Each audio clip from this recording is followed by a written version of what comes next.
الرحمن الرحیم، اللہ تبارک و تعالیٰ کے پاکیزہ نام سے آغاز کرتے ہیں جو بہت مہربان نہایت رحم والا ہے۔ حدیث نمبر 467 467 نمبر حدیث پاک پہ کلام چل رہا ہے۔ حضرت ابن عباس رضی اللہ تعالی عنہما اس کے راوی ہیں۔ وہ کہتے ہیں کہ نبی کریم صلی اللہ علیہ وسلم جس مرض میں آپ فوت ہو گئے تھے، آپ اس مرض میں سر پر پٹی باندھے ہوئے گھر سے باہر تشریف لائے اور پھر آپ ممبر پہ بیٹھ گئے، کیونکہ حجرہ مسجد میں ہی دروازہ کھلتا تھا، آ کے آپ مسجد میں تشریف فرما ہوئے اور اللہ تعالیٰ کی حمد و ثنا بیان کی۔ پھر فرمایا کہ لوگوں میں سے کوئی ایسا نہیں ہے جس نے ابو بکر بن ابی قحافہ سے زیادہ اپنی جان اور مال کے ساتھ مجھ پر احسان کیا ہو، اور اگر میں لوگوں میں سے کسی کو خلیل بناتا تو ابو بکر کو خلیل بناتا، لیکن اسلام کی دوستی افضل ہے۔ اس مسجد میں کھلنے والے ہر دروازے کو بند کر دو سوائے ابو بکر کے دروازے کے۔ تو اس کے پہلے حصے میں کلام چل رہا تھا کہ نبی کریم صلی اللہ علیہ وسلم کو بھی اللہ تعالیٰ نے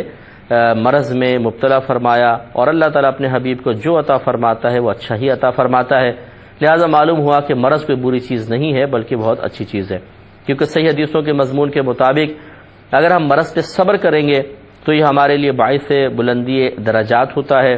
گناہوں کے کفارے کا سبب بنتا ہے، نیکیوں میں اضافے کا سبب بنتا ہے۔ اور بخار کے بارے میں تو رحمت کونین صلی اللہ علیہ وسلم ارشاد فرماتے ہیں کہ بخار انسان کو گناہوں سے ایسا پاک صاف کر دیتا ہے جیسے لوہار بھٹی میں لوہا ڈالتا ہے تو پھر وہ آگ اس کو پکا کے میل کچیل سے پاک و صاف کر دیتی ہے۔ تو لیکن شرط ہے صبر و تحمل، اور صبر و تحمل کا مفہوم یہ ہے کہ انسان اپنے آپ کو ہر قسم کے شکوہ شکایت سے روکے، زبان کو بھی قلب کو بھی۔ یہ نہیں کہ لوگوں کے سامنے خوب واویلا مچائیں اور چیخ پکار کریں اور اللہ کی بارگاہ میں شکوے کریں، اس کی تقسیم پر اعتراضات کریں اور پھر آخر میں بھولے پن کے ساتھ کہیں گے جی کیا کریں ہم تو صبر کر رہے ہیں۔ یہ بھیانک اور پرسرار صبر اللہ تعالیٰ کی بارگاہ میں کچھ بھی نہیں دلوائے گا سوائے اس کے کہ ثواب سے بھی محرومی ہوگی، اور انسان ہو سکتا ہے کہ بہت زیادہ قابل گرفت ہو جائے، اور اللہ نہ کرے کہ بہت زیادہ اس میں گڑبڑ کی گئی تو کفر تک بھی پہنچ سکتا ہے، اس لیے اس میں احتیاط کرنی چاہیے۔ تو نبی کریم صلی اللہ علیہ وسلم بھی بیمار ہوئے ہیں اور بیماری کو اچھا سمجھنا چاہیے، جان بوجھ کے بیمار نہ ہوں، لیکن بیماری آ جائے تو اللہ تعالیٰ کی رضا پر راضی رہتے ہوئے خوش دلی کے ساتھ صبر و تحمل کے ساتھ اس کو گزاریں۔ اس کے بعد یہ فرماتے ہیں کہ آپ اس مرض میں سر پر پٹی باندھے ہوئے گھر سے نکلے۔ تو یہ اصل میں آپ کے سر میں درد بہت شدید تھا، شارحین کہتے ہیں تو رحمت کونین صلی اللہ علیہ وسلم نے اپنے سر مبارکہ پر پٹی باندھ لی تھی۔ اب یہ یاد رکھیں کہ صوفیہ کی کتب میں بعض واقعات بہت اس قسم کے ہوتے ہیں کہ جو واقعات پڑھنے کے بعد ہم اس سے ایک نتیجہ اخذ کرتے ہیں، لیکن بعض اوقات وہ نتیجہ ٹکرا رہا ہوتا ہے صحیح حدیثوں کے ساتھ، ان کے مضامین کے ساتھ، قرآن کی آیات کے ساتھ۔ تو یہ واقعہ لکھا ہے بعض کتابوں میں کہ رابعہ بصریہ رضی اللہ تعالیٰ عنہ جو یقیناً ایک بزرگ خاتون تھی،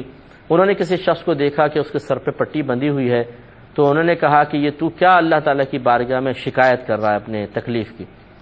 تو گویا کہ آپ نے پٹی باندھنے کو ناپسند فرمایا۔ لیکن اگر آپ غور کریں دیکھیں، خود نبی کریم صلی اللہ علیہ وسلم نے سر پہ پٹی مبارکہ پہنی ہے مرض میں، اور یقینی سی بات ہے کہ یہ شکوے کے لیے نہیں ہوگی۔ معلوم یہ ہوا کہ رابعہ بصریہ رضی اللہ تعالیٰ عنہ کا شخص کو یہ فرمانا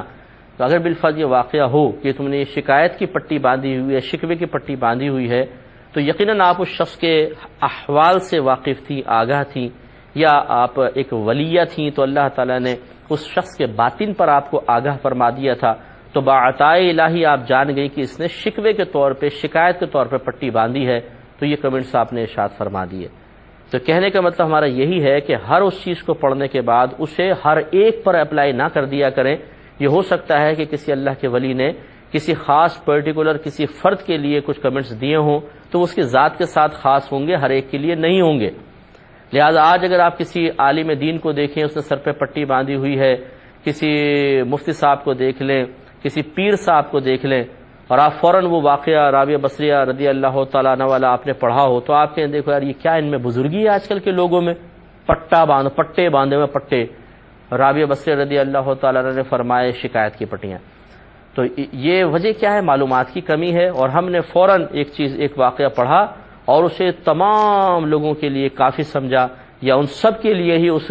تبصرے کو یہ سمجھا کہ ان سب کے لیے کیا گیا ہے، حالانکہ ایسا نہیں ہے۔ اسی لیے عوام الناس سے گزارش کی جاتی ہے بارہا کہ آپ کبھی بھی کوئی چیز پڑھ کر اس سے کوئی ایسا نتیجہ اخذ نہ کریں کہ اس نتیجے کو پھر دوسروں کے اوپر بھی اپلائی کر کے آپ کوئی اور نتائج مرتب کرنے کی کوشش کریں، یا اس میں اپنے آپ کو حق بجانب تصور کرنے لگیں، کیونکہ عوام الناس کی ہوتی ہے معلومات کم، وہ ایک چیز کو دو چیز کو پڑھ کے نتائج قائم کر لیتے ہیں، حالانکہ جیسے میں نے عرض کیا کہ بعض اوقات جو نتیجہ آپ قائم کر رہے ہیں وہ قرآن و حدیث کی کسی خاص روایت سے، آیت سے کے مضمون سے یا حدیث کے مضمون سے ٹکرا رہا ہوتا ہے۔ تو اس کا مطلب یہ ہوا کہ پھر اگر آپ نے کہیں پڑھا ہے، ہم یہ نہیں کہہ رہے کہ وہ غلط ہوگا، ضرور غلط ہوگا، یہ بھی ہو سکتا ہے کہ لوگوں نے غلطی ڈال دیا ہو، لیکن بالفرض صحیح بھی ہے،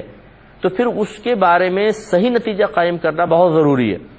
تو وہ نتیجہ وہی قائم کر سکتا ہے جس نے پہلے ان آیات اور احادیث کو بھی پڑھا ہو اور اس کو بھی پڑھا ہو، پھر وہ ان دونوں کو ملا کر ایک نتیجہ نکالے گا۔ جیسے اب آپ نے یہ حدیث سن لی، سرکار نے سر مبارکہ پر پٹی باندھی تھی، اور آپ نے یہ واقعہ بھی پڑھ لیا کہ رابعہ بصری رضی اللہ تعالیٰ نے ایک شخص کو سر پہ پٹی باندھے ہوئے دیکھا، تو آپ نے فرمایا کہ تو نے شکایت کی پٹی باندھی ہوئی ہے، یعنی شکوہ کر رہا ہے اللہ کی بارگاہ میں۔ تو اب ان دونوں کے آپ کیسے ملائیں گے؟ کیا آپ یہ کہیں گے کہ اس واقعے کی بنا پہ ہم یہ کہہ سکتے ہیں کہ معاذ اللہ نبی کریم صلی اللہ علیہ وسلم نے بھی شکایت کی پٹی باندھی ہوئی تھی؟ نہیں۔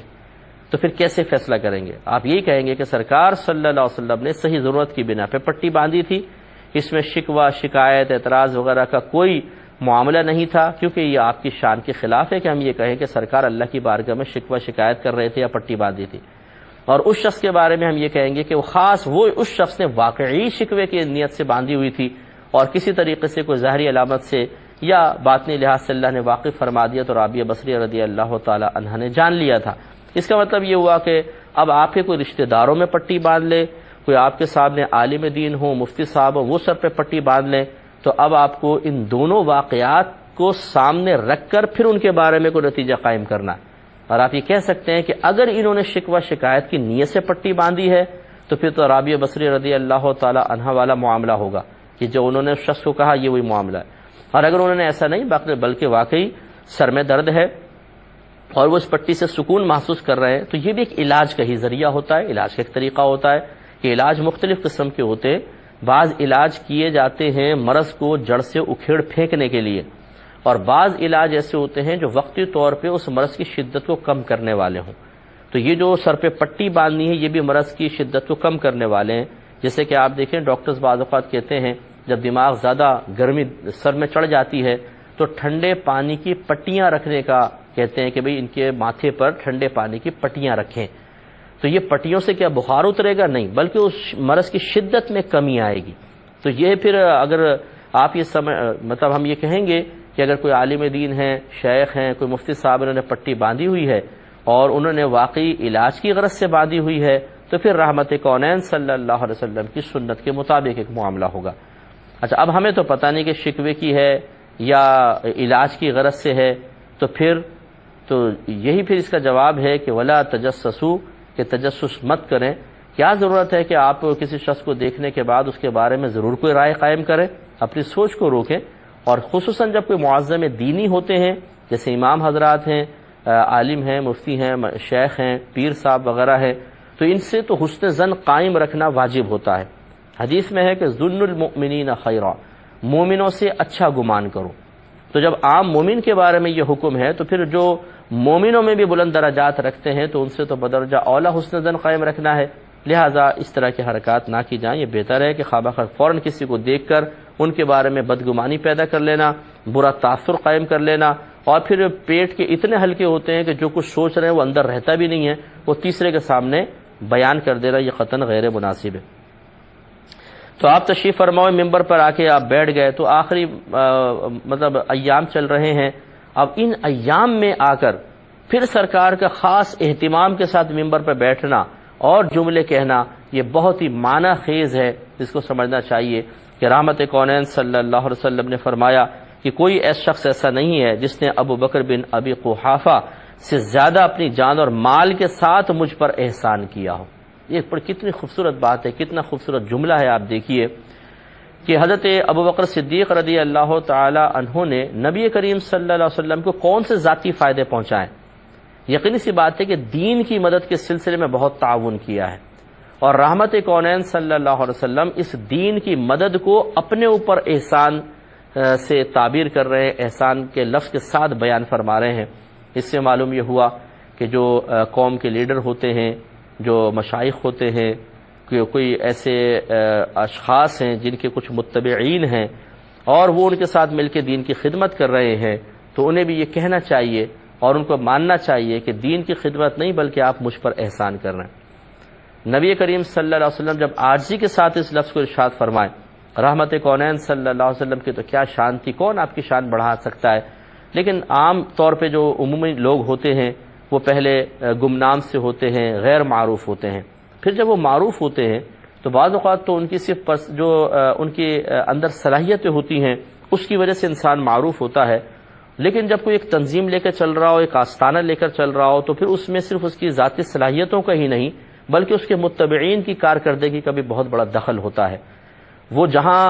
حضرت نہیں پہنچ سکتے، جہاں وہ عالم مفتی صاحب یا پیر صاحب نہیں پہنچ سکتے، قوم کے لیڈر نہیں پہنچ سکتے ہیں، وہاں کارکن پہنچتا ہے، اپنے کردار کے ذریعے اچھا تاثر قائم کرتا ہے، جس سے پھر بڑے کا اچھا تاثر قائم ہوتا ہے، وہ خرابیوں سے اور برائیوں سے بچتا ہے تو کوئی منفی اثر چھوڑ کے نہیں جاتا، یہ بھی اس بڑے کے لیے ایک اچھے اور مثبت اثرات کے قیام کا سبب بنتا ہے۔ پھر وہ زبان سے تعریف کرتا ہے، لوگوں کو لا کر ملواتا ہے، ان کی صحبت میں بٹھاتا ہے، ان کے گرویدہ بناتا ہے، یوں تعداد میں اضافے کا سبب بنتا ہے۔ پھر جتنی تعداد بڑھتی ہے اتنے ہی منہ بڑھتے ہیں، کہنے والے بڑھتے ہیں، الفاظ بڑھتے ہیں، اور یوں تیزی کے ساتھ سلسلہ آگے بڑھتا چلا جاتا ہے۔ اس میں متبعین کو تو یہی سوچنا چاہیے کہ یہ ہمارا کوئی کمال نہیں ہے، یہ بزرگوں کا فیض ہے کہ وہ ہمیں استعمال کر رہے ہیں اور ان کی ہی وجہ سے یہ سب بہارے ہیں۔ لیکن خود لیڈر کو کیا کرنا چاہیے، بڑے کو کیا کرنا چاہیے؟ وہ ان ہمارے نبی کریم صلی اللہ علیہ وسلم کے بڑے پن سے سبق حاصل کریں کہ یہ نہیں ہے کہ اگر ایک شخص ہے اس نے آپ کو بالکل نیچے سے اوپر آنے میں بڑی مدد دی ہے، گمنامی سے نیک نامی کی طرف اور گمنامی سے شہرت کی طرف لانے میں اس نے بڑا کردار ادا کیا ہے، اور جب آپ مشہور ہو جائیں تو آپ کہے کہ بھئی تمہارا کیا فائدہ، پیچھے ہٹو، تمہارا کیا فائدہ، پیچھے ہٹو، تم نے کون سا مجھ پہ احسان کیا، دین کی خدمت کی ہے۔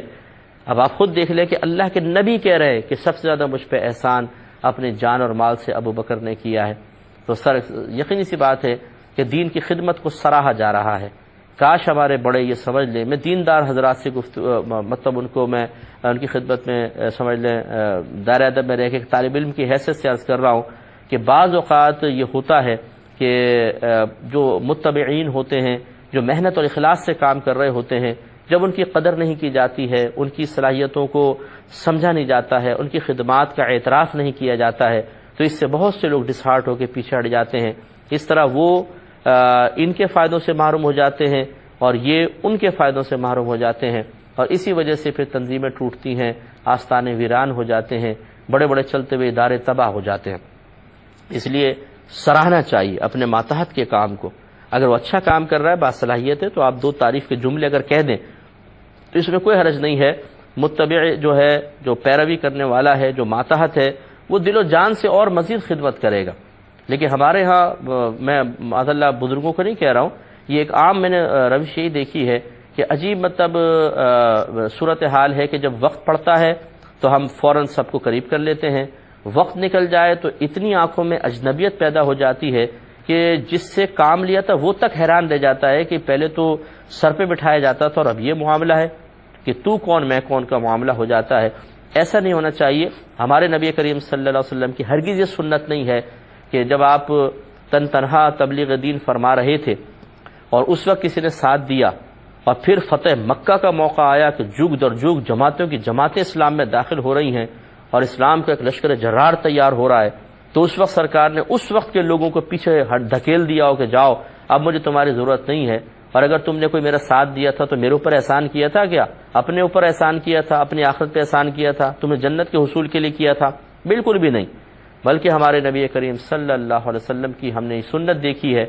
کہ جن لوگوں نے اس وقت میں، کڑے وقت میں آپ کا ساتھ دیا تھا، ایک ایک کو یاد رکھا ہے، ایک ایک کو۔ یہی آپ کے صحابہ کی عادت ہے۔ عمر فاروق رضی اللہ تعالی عنہ نے ایک ذمی کافر کو دیکھا، یہودی تھا، کہ وہ بھیک مانگ رہا تھا، تو آپ نے فرمایا کہ جب تم جوان تھے تو ہم نے تم سے کام لیے تھے، اور اب تم بوڑھے ہو گئے تو ہم تمہیں ضائع کر دیں؟ ایسا نہیں ہو سکتا۔ تو اس کا باقاعدہ وظیفہ مقرر کر دیا تھا۔ اب دیکھیے وہ ایک بوڑھا شخص جو اب شاید کوئی فائدہ مند نہیں ہوگا اور وہ مذہب سے تعلق بھی باقاعدہ نہیں رکھتا ہے، لیکن عمر فاروق رضی اللہ تعالیٰ عنہ اس ذمی کافر کی خدمات کا بھی اعتراف کر کے اس کے آخری وقت میں اس کا ساتھ دے رہے ہیں۔ یہ ہے ہمارے مذہب اسلام کا طریقہ۔ ہمارے ہاں ہوتا ہے کہ کام نکلتا تو ایک لات مار کے دور پھینک دیتے ہیں آدمی کو، اور شاید اپنے متبعین کے لیے پھر ایک مثال قائم کرتے ہیں کہ یہ مثال، یہ سمجھ لو، اس سبق کو آپ حاصل کر لو کہ وقت آئے تو قریب کرو، وقت نکل جائے تو لات مار کے دور پھینک دو۔ یہ تو طریقہ کار صحیح نہیں ہے، اور یہ تعلیم بھی یقینی سی بات ہے کہ شریعت کے مطابق نہیں ہے۔ اس پر ذرا غور و تفکر کرنا چاہیے، اور پرانے لوگ جنہوں نے بڑی خدمت کی ہے، کام کیا ہے، ان کی قدر کرنی چاہیے۔ یہ ہمارے نبی کریم کا طریقہ اور سنت ہے، اور اس سے نبی رحمت کونین صلی اللہ علیہ وسلم کی عاجزی بھی ظاہر ہوئی۔ غلام کے بارے میں جس نے اگر خدمت کی بھی، بالفرض ذاتی خدمت بھی کی ہو، تو یہ ان کے لیے سعادت کی بات ہے، لیکن اس کو لفظ احسان سے تعبیر کرنا کہ مجھ پر احسان کیا ہے، یہ ہے عاجزی کی ساری۔ ہمارے ہاں تکبر بہت زیادہ ہو گیا ہے۔ ذرا کوئی آدمی اوپر آتا ہے، عالم بنا، مفتی بنا، حافظ قرآن بنا، اچھا قاری بن گیا، نعت خوان بن گیا، پیر صاحب بن گئے، آستانہ چلنے لگا، پبلک جمع ہو گئی، کوئی تنظیم بنا لی ہے، تنظیم کے کام بہت زیادہ ہونے لگ گئے ہیں، تو اس صورت میں بعض اوقات ایسا ہوتا ہے، ہمیں کسی بھی بدگمانی نہیں کرنی چاہیے، اپنا محاسبے کے لیے میں عرض کر رہا ہوں، بعض اوقات ایسا دیکھا ہے کہ پھر گفتگو میں بڑا پن سا آ جاتا ہے، میں یوں ہوں، میں نے یہ کیا، ارے ہم تو یوں کرتے ہیں، ارے ہم نے تو یوں کیا،